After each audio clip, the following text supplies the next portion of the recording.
دا ملګری تپوس کوي که چېرې په یو کور کې د یو هلک او د یوې جینۍ یو ځای عقیقه کولی شي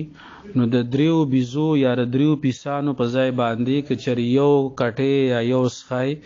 هغه حلاله کړی شي نو دا به جایز وي او که نه.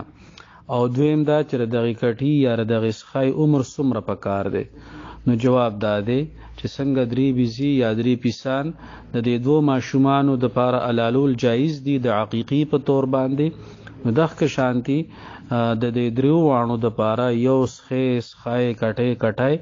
د دې حلالول هم جایز دي او د دې دپاره هغه تمام شرایط به لاګو کیږي چې کوم د قربانۍ په څاروي کې ملحوظ ساتل ضروری دي. لہذا د دې عمر د 2 کالو نه کم وي نو بیا به دې عقیقه نه کیږي، عمر د 2 کالو نه سیوا پکار دی. دې سره سره هغه تمام عیوب